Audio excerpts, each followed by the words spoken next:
really about talking about the future of Louisiana. I really do appreciate y'all being here. Again, I want to thank each and every one of you. I want to thank the Baton Rouge Rotary for giving me an opportunity to come here today and to speak to you all. I've been dragging the poor First Lady around the state for the last 3 weeks now. This is our last stop, and I hope on Saturday we are going to turn the page on Louisiana. You know, I think, and of course you can see with all these microphones right here, you know, this means that all of those folks in the back with those cameras think that we're going to say something really important, and we are. We're going to talk about how great of a job people like Senator Foyle and many of the members of the legislature have been in all last year, and how we have placed Louisiana in a position that is really unheard of. It is really transformational, because I believe that all of us, irrespective of what our political ideology believes, that we are at a pivotal moment, not only in America, but in this state as a whole. I can tell you that just on Monday, many of you may have seen that we were over at the White House making an unbelievable announcement with President Trump, and I don't think anybody doubts that President Trump is absolutely shaking up Washington, D.C. and causing a tremendous amount of chaos. I can tell you, after being in the White House almost all day long, there is a lot of chaos going on in Washington. And as a former member of Congress, I actually enjoy watching it from the bleachers. And I think one of the things that really took Americans by surprise, one of the things that President Trump did was when he brought Elon Musk into the fold and started running on this Doge experiment, where we went in there and started lifting the curtain on a lot of the expenditures that were going on. And maybe we had heard about, maybe we had thought about, maybe the media had presented to us, but maybe we didn't really believe it was happening until someone like Elon Musk came out there and just really started peeling the curtain back and saying, let me tell you what they're spending this money on in this country, in this country, in this country. And Americans as a whole started saying, well, wait a minute, is that really what we want our tax dollars to do? Especially when we have vital infrastructure in this country that is falling down. We have vital infrastructure needs in this country. Should we not be looking to place America and Americans first? And I think that is what the president is doing. I want you to know that, and if you see the president, please don't tell him I said this. I'll tell him that you misunderstood me, because he likes to have his own ideas first. But I did this when I was in Congress, and I did this as Attorney General, because 8 years or 9 years ago as Attorney General, when Franklin and I came to Baton Rouge, the state was in dire fiscal straits.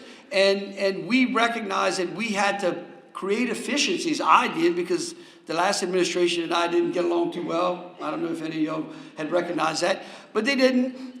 But we went and started running we called it a fiscal responsibility program. And I brought a friend of mine in who was a business owner, and he was always complaining about the government spending too much, and he always said that he was cheap. And I don't believe he was cheap. He was just pretty fiscally responsible. And we brought him in there, and he started finding ways, and we found millions of dollars worth of savings, and we ran that fiscal responsibility year after year.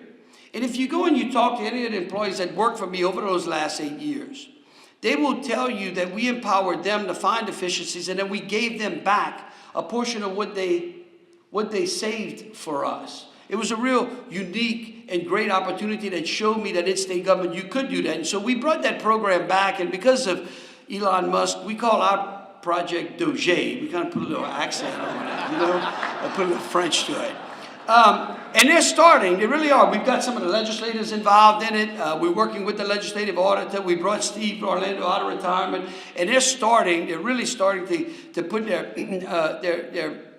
the pencil to it. Just the other day, they found like $1 million worth of cell phone data that we were paying for in one agency that we weren't even using. But it was just being resubscribed year after year, and they were just paying for it. Nobody even realized that we were not using it. And so sometimes, or a lot of times maybe, the question is not that we purposefully wasted in government. It's just that we don't have an opportunity to look back, or no one forces us to go back and look. Because at the end of the day, that is your money. And so I want you to know that we take spending your money seriously here in Baton Rouge. And so in light of that, let's talk about what we did last year, which has brought us to this year, which is really changing Louisiana. Because what I said earlier is that we are witnessing a transforming of this state in a way that we hadn't seen before. Because I believe that the election that happened 2 years ago, and the people that y'all sent to Baton Rouge, including me, y'all sent there to detangle this state from the web of challenges that we had, from public safety to education to our economy. So how many times have you complained about, why are people moving out of this state? Why is this group most likely, before me becoming governor in Franklin and the new legislature being seated, why were more of these young men and women were going to leave this state rather than stay into this state? And why were more people leaving than coming in?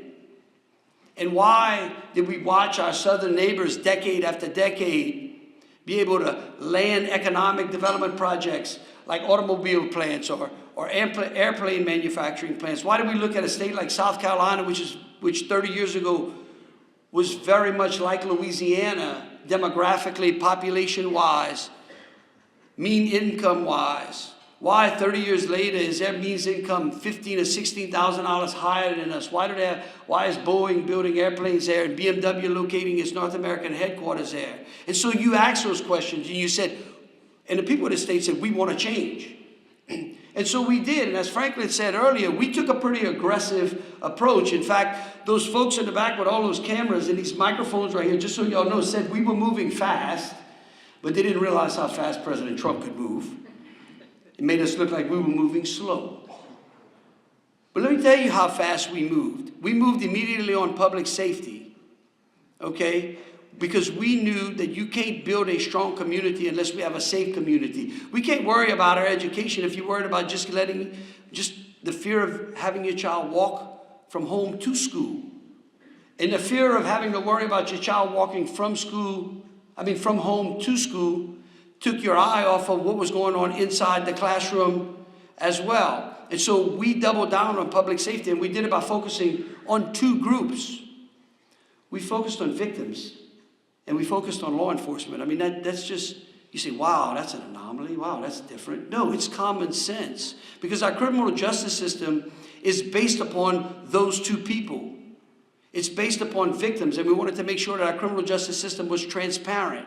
And we wanted to make sure that we supported our law enforcement men and women, because for a long time, for a couple of decades, well, certainly just a decade for sure, because of bad apples in a profession, we had a large mouth minority of people telling us that our law enforcement people were bad people, and that is absolutely not true. There are bad people in every profession. I want you to know that in the law profession as well. I just want you to know that. Especially, how many lawyers we got in here? And they actually want to say they're lawyers. But again, we focused on those two, and we have seen the results. And we took that approach. And we took an approach and said, listen, if you're a bad person and you keep doing bad things again and again, we need to take you outside of society. And we said, if you're a good person and you make a bad decision, we want to give you a second chance. And we recognized especially that we have and had a terrible juvenile crime problem in this state. And so again, one of the amendments is on the ballot is to help us balance that out. And it's not punitive.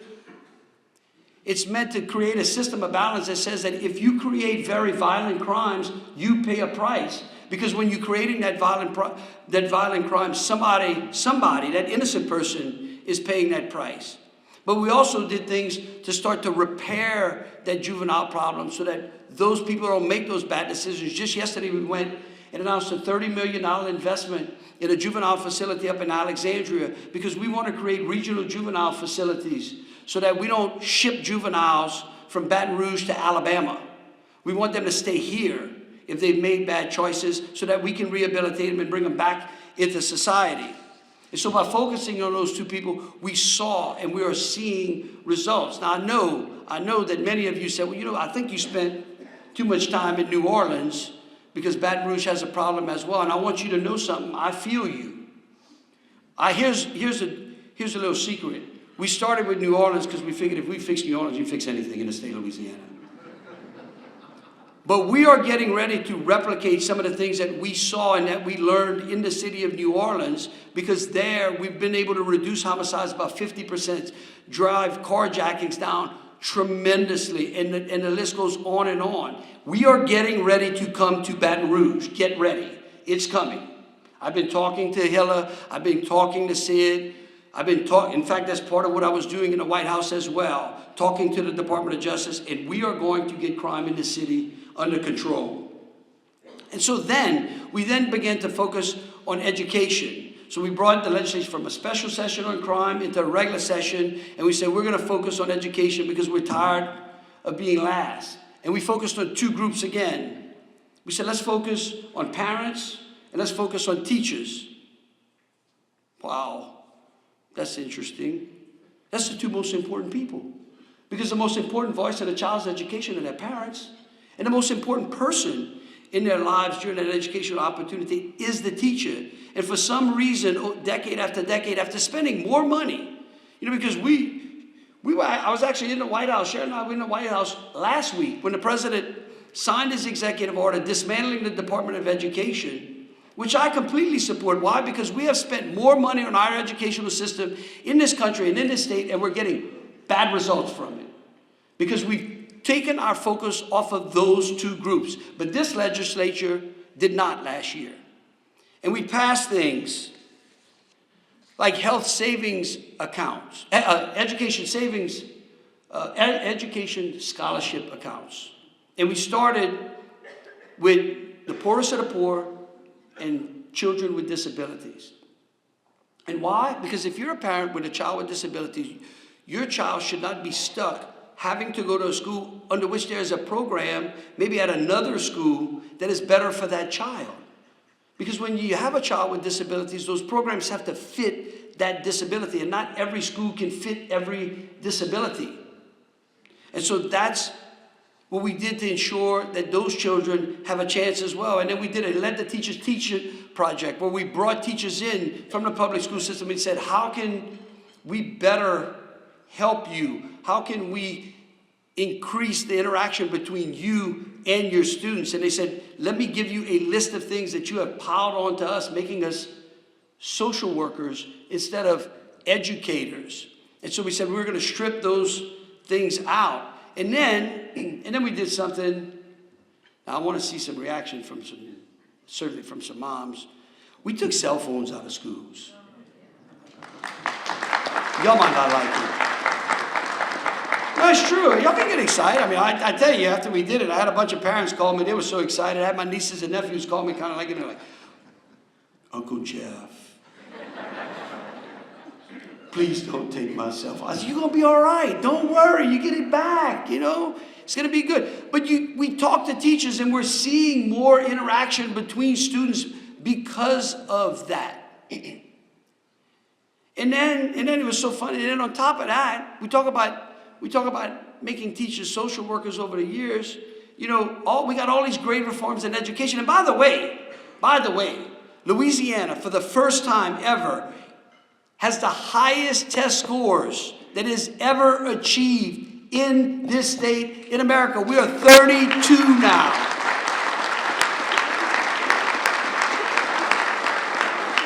Because of this legislation, because of the Superintendent Kay Brumley and them, we are beating the nation in math and reading. So what I'm telling you is, it is working, and Louisiana is changing. And of course, as we're doing these things and we're passing these great reforms, I didn't even recognize this. Dodie Harden files this little bill, put the 10 Commandments back in classrooms. I didn't even know until it lands on my desk. And I'm signing all these great bills.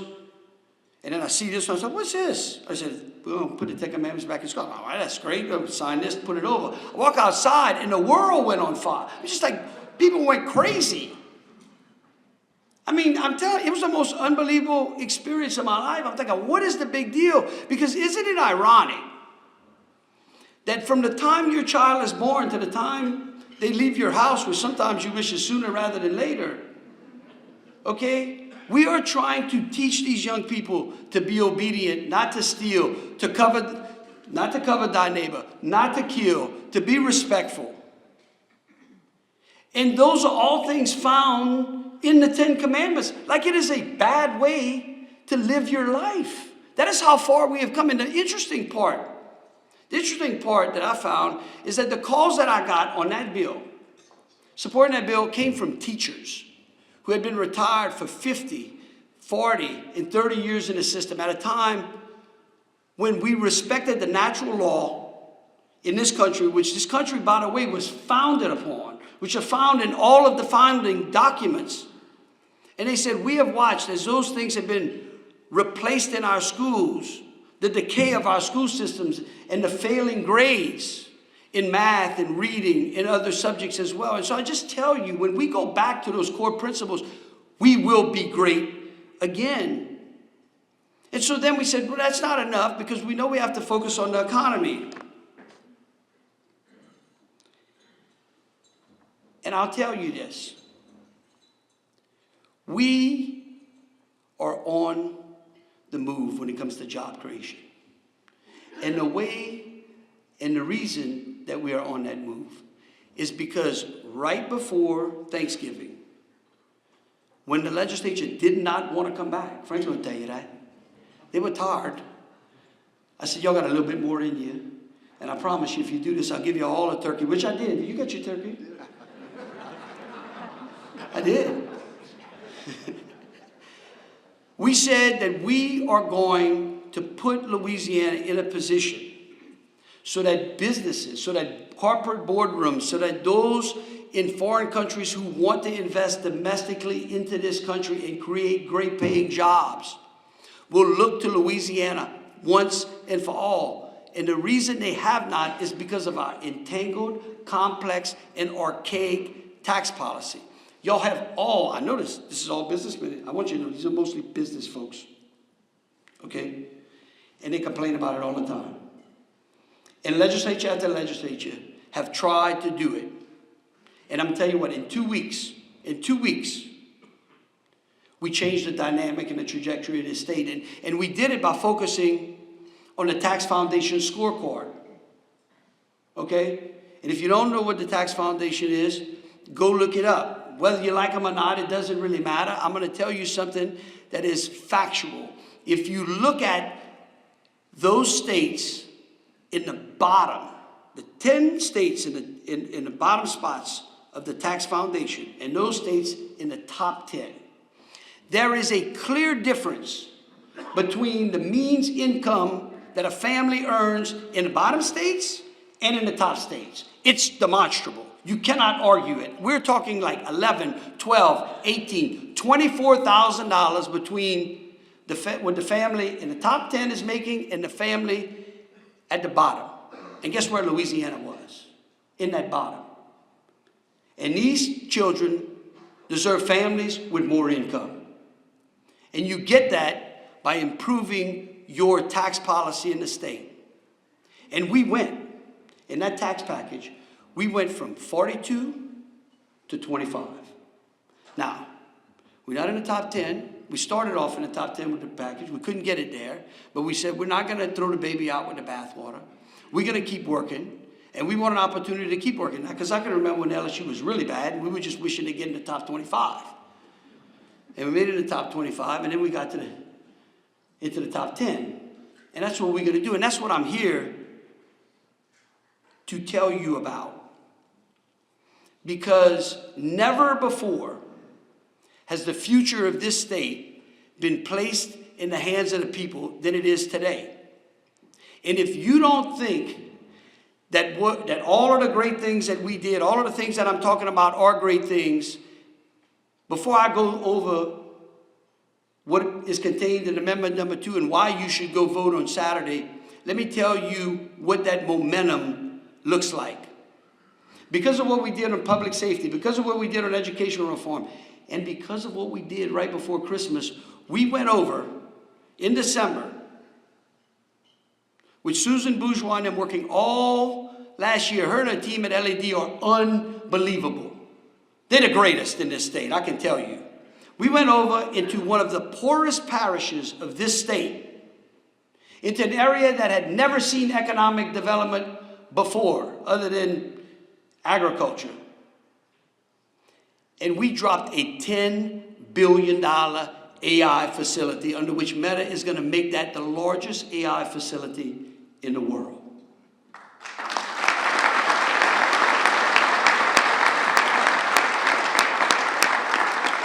And then just about 3 weeks ago, I'd never seen this before. The president sends not one, but 2 cabinet secretaries to the same state. I've never seen 2 cabinet secretaries in the same place for the same reason.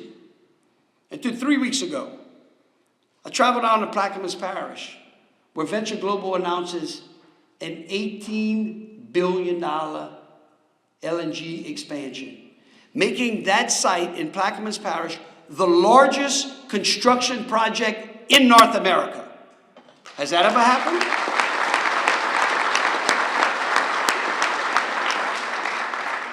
And then, while we were doing all those things last year, we traveled to Korea.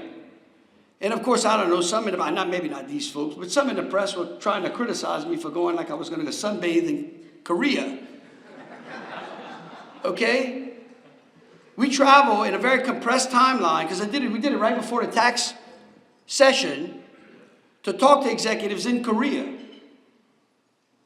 And on Monday of this week, in the center of democracy, in one of the most powerful places in the world, Louisiana announced a steel mill, $5.8 billion to be built right here in this capital region.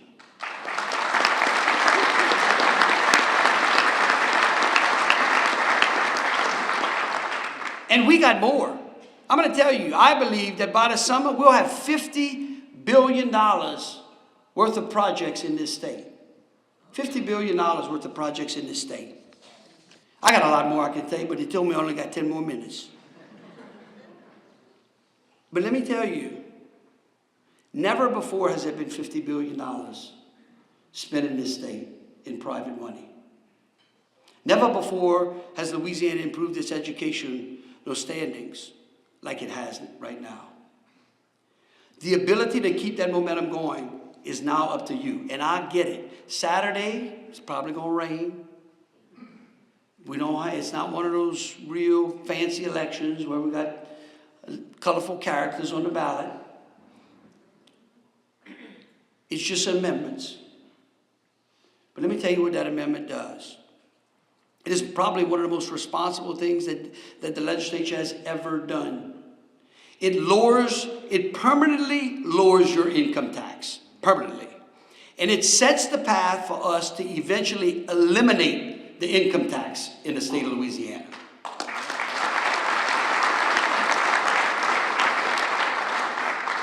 It doubles the deduction for our seniors, making sure that our seniors get to keep more of their retirement money during their retirement so that they don't leave Louisiana to go to places like Florida and to Texas. It creates a limit on government spending to ensure that we spend within our means. We merge and eliminate duplicative savings accounts, streamlining our financial management and reducing waste. In fact, we realized that by doing that, we could take our teachers off of the political podium where they were used like a political football. I know that. My mother was a teacher. My aunt was a teacher. My godmother is a teacher. And I know the political football that goes back and forth. And we could give them a permanent pay raise using the $300 million that we're sending to Goldman Sachs. Well, I don't know. There might be somebody from Goldman Sachs here. I don't want to criticize the bank. They're making some money. It's legal. You know, but we're sending $300 million worth of interest payments to Wall Street banks. Wouldn't you rather send that money into your classrooms? Huh? And so we permanently give our teachers that raise. Because let me just say something, and I want those folks with those fancy cameras and those with the pens to understand this. The amount of money that teachers are making today in the state of Louisiana, there is a $2,000 stipend attached to it. It is a stipend, meaning it is one time. It is not in the budget. If this amendment doesn't pass, they don't get the money. If it passes, they get a permanent pay raise under which they don't have to come to the legislature year after year to beg for the $2,000. That's good government. And we do it by paying down that debt. And then, I know somebody heard it. That this amendment is going to harm religious organizations. Now, I just signed a bill putting the Ten Commandments in school. You think I would do anything to harm our religious organizations in this state? We preserve the homestead exemption and religious organizations exemption. And Franklin knows this because the way we ensured that we protected our religious organizations was because we went to the religious organization with the most amount of property in this state. And we said, you write it. And when we got that, that's what we put in. That amendment will lock in the reforms that will provide the largest tax cut in the history of this state. And it will be accompanied by fiscal reforms that will benefit this state for a long, long time, for a generation, for their generation. And the question that the voters of this state have is, what are they choosing? To ship them to another state or to keep them here? Because our opportunity, our moment in this state is now. And it has been placed in your hands, in the power of the people, not some elected official. We have done everything that we can. And so I will tell you, as much of an inconvenience as it might be this Saturday, if you don't vote, you set them back. You set Louisiana back. You take a toolbox, you take a tool out of Susan Bourgeois and her team's toolbox that is winning for us. You want a bridge? That steel mill is the best opportunity to get us the bridge in this city that we need.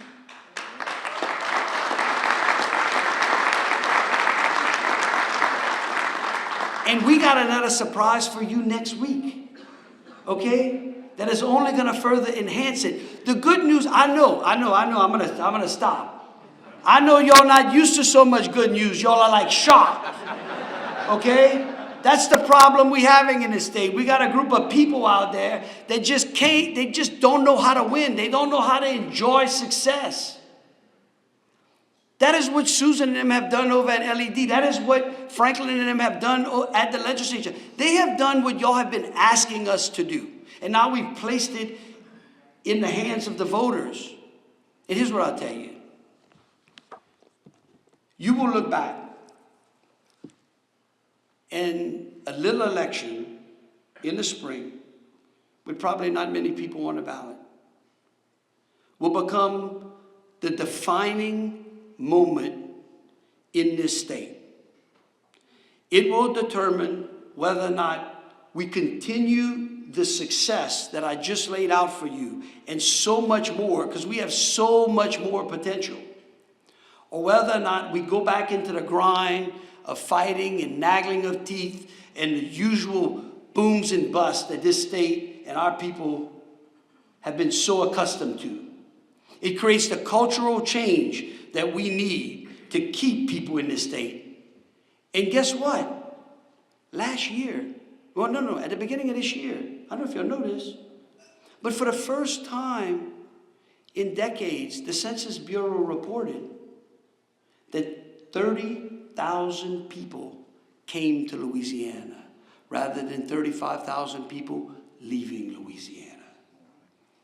And so everything I laid out for you is all the reasons for you to get up and go vote on Saturday. And I will tell you, you will not regret that vote, because it will give us an opportunity to continue to focus on the most vital, important natural resource in this state, which is you. Thank you so very much. God bless you. Please go vote.